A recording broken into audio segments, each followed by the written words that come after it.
Bonjour ou bonsoir à vous, frères et sœurs en éternité. Selon là où vous vous trouvez en ce moment sur les 5 continents du globe terrestre, nous vous recommandons à l'amour immuable de l'absolu, le Père suprême, que nous sommes au-delà de la création, à la bonté du Père mais créateur qui administre toute la création, depuis le soleil central des soleils centraux, en l'occurrence depuis Alcyone, sans oublier les logos galactiques et solaires et les veilleurs silencieux qui maintiennent l'architecture de la création immuable. Nous sommes avec vous, une fois encore, en tant que canal de la vérité, pour vous présenter la 26e édition de votre émission Enfin Réveillez-vous. Le thème que nous vous exposons cette fois-ci est titré « Pourquoi Caïn tua-t-il Abel ?» Découvrez la manipulation des biblistes. Il faut souligner, frères et sœurs de l'incréé, que notre planète, depuis 320 000 ans, dès l'installation des Anunnaki sur notre terre, avec leur quartier général érigé sur le plateau des Dinous, bondé par le fleuve Euphrate et déformé en jardin d'Éden dans la Bible falsifiée, parce que tout simplement, c'est dans l'enceinte de ce quartier général, sur le plateau des Dinous, que les extraterrestres Anunnaki, encore appelés archontes, faisaient des expériences de création par manipulation génétique. D'où l'expression jardin d'Éden, que seuls les sachants pouvaient comprendre la signification, contrairement aux biblistes confusionnistes qui l'assimilent au paradis. Il faut faire savoir, frères et sœurs en éternité, que c'est à partir de cette période, en l'occurrence il y a 320 000 ans, que notre planète devint un jardin empoisonné par un trio de substances très toxiques, à savoir l'ambition, le sexe et l'argent, qui ont complètement désorganisé notre planète. Car les Anunnaki, qui sont des prédateurs en quête de profit en permanence, ont préparé leurs créatures adamiques dans ce sens. D'ailleurs, les créatures adamiques ne sont que des carapaces vides, manipulées démoniaquement par leur créateur. Ce qu'explique dans la Bible le maître ascensionné Jésus. En l'occurrence, dans Jean 8, verset 44, je cite, « Vous avez pour père le diable, et vous voulez accomplir les désirs de votre père. Il a été meurtrier dès le commencement, et il ne se tient pas dans la vérité, parce qu'il n'y a pas de vérité en lui. Lorsqu'il profère le mensonge, il parle de son propre fond, car il est menteur et le père du mensonge. » Cela dit, plusieurs caractères démoniaques sont donc visibles dans les fils du diable, dont parle le maître Yeshua, dont le maître, le mensonge et l'orgueil. Vous voyez si bien que notre trio précédent, à savoir l'ambition, le sexe et l'argent, va de pair avec le trio dont parle Jésus, car un homme ambitieux dans le sang du diable est contre toute attente un meurtrier, un menteur et un orgueilleux. Et c'est le même cas pour celui qui s'adonne au sexe sans réfléchir, autant pour celui qui aime l'argent.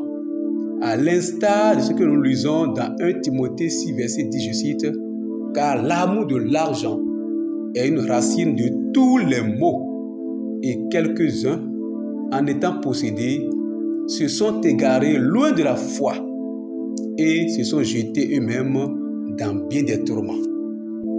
Cela va sans dire, frères et sœurs en éternité, que le trio constitué de l'ambition, du sexe et de l'argent, pour ne pas dire l'attachement aux biens matériels, que les Anunnaki ont imprimé dans l'ADN de la race adamique qu'ils ont créée par génie génétique, dont Adama fut le premier résultat de leur expérience génétique, qui leur a permis de créer un peuplade terrestre désinspiré et vivant sur une planète où tout est inversé. On contribuait à faire de notre planète une planète où plus rien n'est à sa place.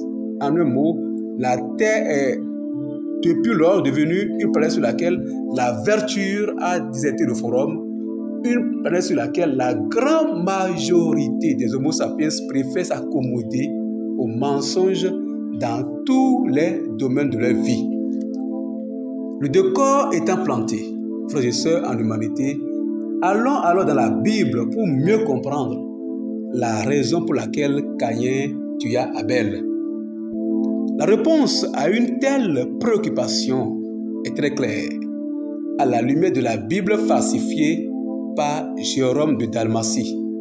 Lisons pour ainsi dire Genèse 4, versets 3 à 7. Le 3. Au bout de quelque temps, Caïn fit à l'Éternel une offrande des fruits de la terre. Le 4. Et Abel lui aussi fit une offrande. Il présenta les premiers-nés de son troupeau et en offrit les meilleurs morceaux à l'Éternel.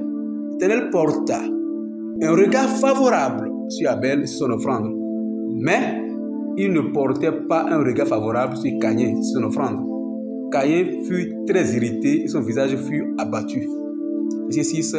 L'Éternel dit à Caïn, pourquoi es-tu irrité et pourquoi ton visage est-il abattu? Le 7, certainement, si tu agis bien, tu relèveras ton visage. Et si tu agis mal, le péché se couche à la porte et ses désirs se portent vers toi. Mais toi, domine sur lui.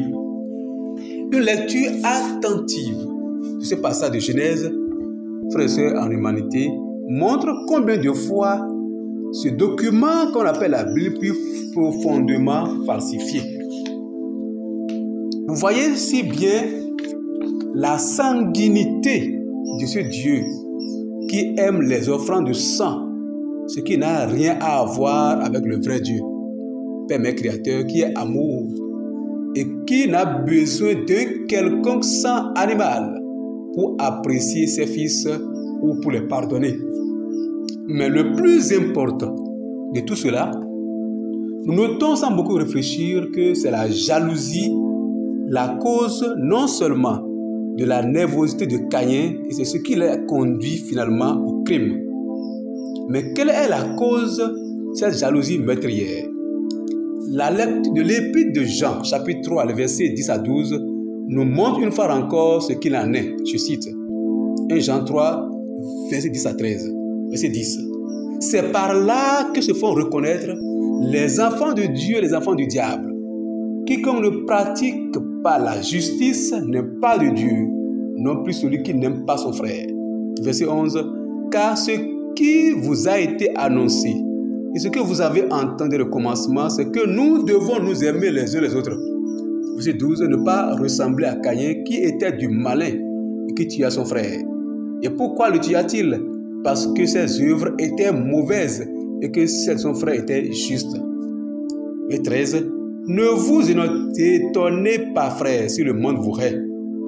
Frères et sœurs en humanité, de ce passage de l'épître de Jean, il se dégage un certain nombre de comportements caïniques, à savoir le manque d'amour du prochain, la haine envers son prochain, et en un mot, les mauvaises œuvres finalement le meurtre.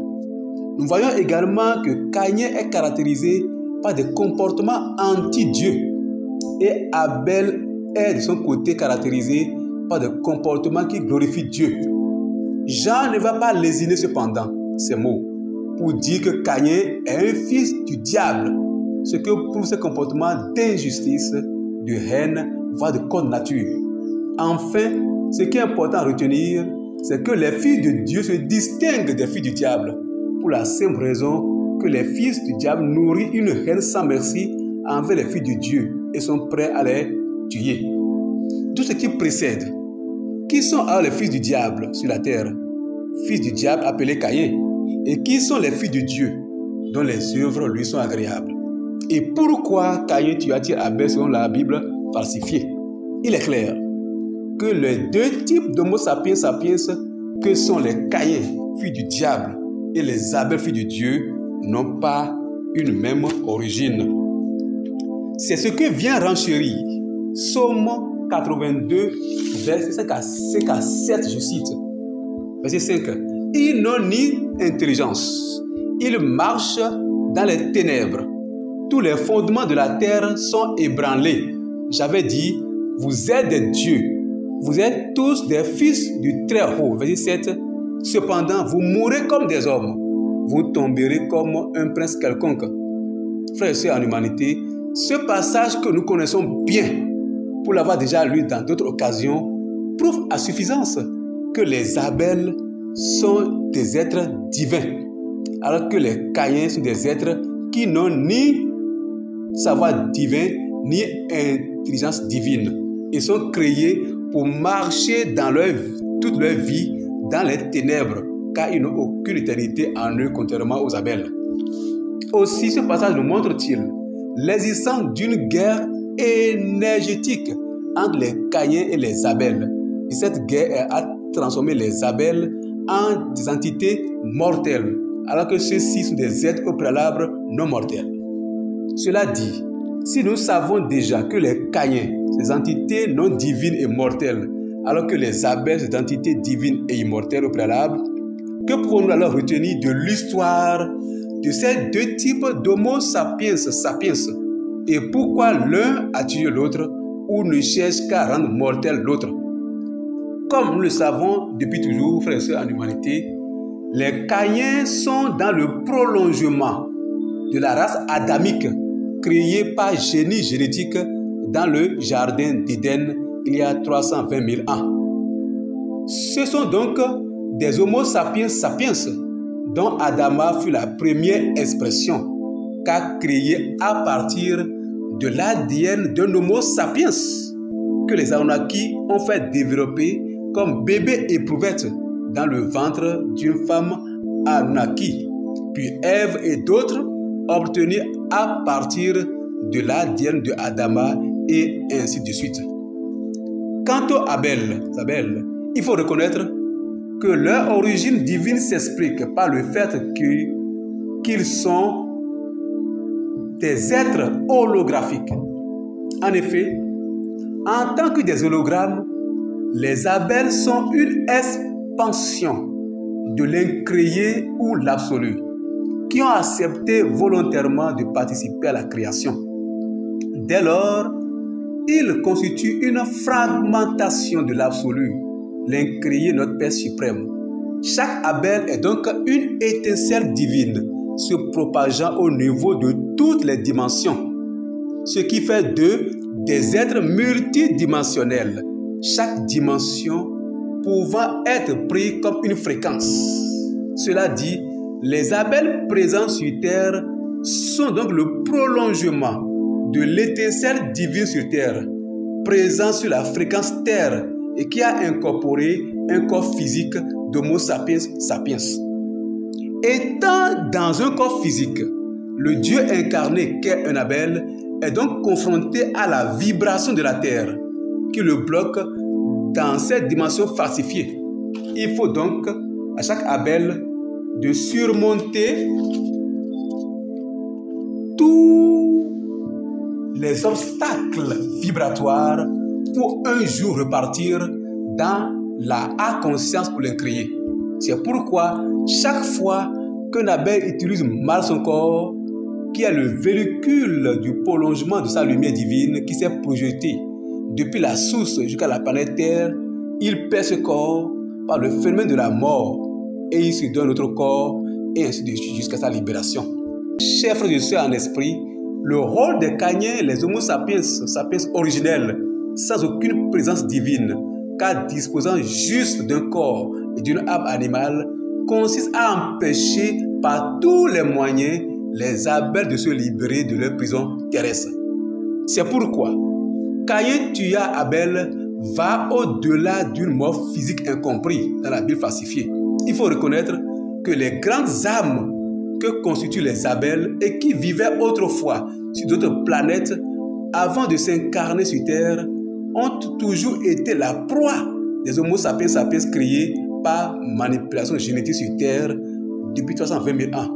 Car le mode de fonctionnement des Abel, fraîchement incarnés sur la Terre et respectant la nature, est totalement contraire au mode de vie des Caïens qui ne connaissent qu'une vie ténébreuse qu'a créée pour accomplir les œuvres du diable. C'est pourquoi jusqu'à nos jours, les Caïens qui constituent la grande majorité des Homo sapiens mènent une vie désagréable au vrai Dieu. Et ce que relate le Maître Jésus dans Matthieu 7, verset 20, je cite, verset 20, c'est donc à leurs fruits que vous les reconnaîtrez. Et ces fruits, nous avons fini par les reconnaître, frères et sœurs en humanité, car c'est les Caïens qui contrôlent tout sur la terre. Et comme ils n'ont rien de divin, devinez vous-même le reste. C'est pourquoi ils sont autant vindicatifs, sanguinaires, insatiables, impitoyables, voire séducteurs et manipulateurs que leurs créateurs Anunnaki, qui ont besoin d'énergie pour pérenniser leur aventure terrestre. Et c'est les Caïens qui ne sont que des robots organiques qu'ils utilisent pour voler l'énergie des Abel. Et chaque fois qu'un Abel est volé énergiquement, c'est comme s'il était tué, car il lui faudra déployer plus d'efforts pour se retrouver à ce même niveau vibratoire. Il faut reconnaître toutefois, frères et sœurs en éternité, que l'espoir est permis, car nous sommes tous, je voudrais parler des Abel, qui sont encore dans cette prison qu'est la terre, dans notre dernière incarnation. Et bientôt, ce sera la délivrance pour chacun de nous. Notre retour dans la réalité que nous avons toujours été avant d'accepter de jouer le théâtre de la création n'est qu'une question de temps. Frères et sœurs en humanité, nous vous remercions de nous avoir suivis avec attentivité. Nous vous reverrons incessamment pour la 27e édition de votre émission Enfin Réveillez-vous.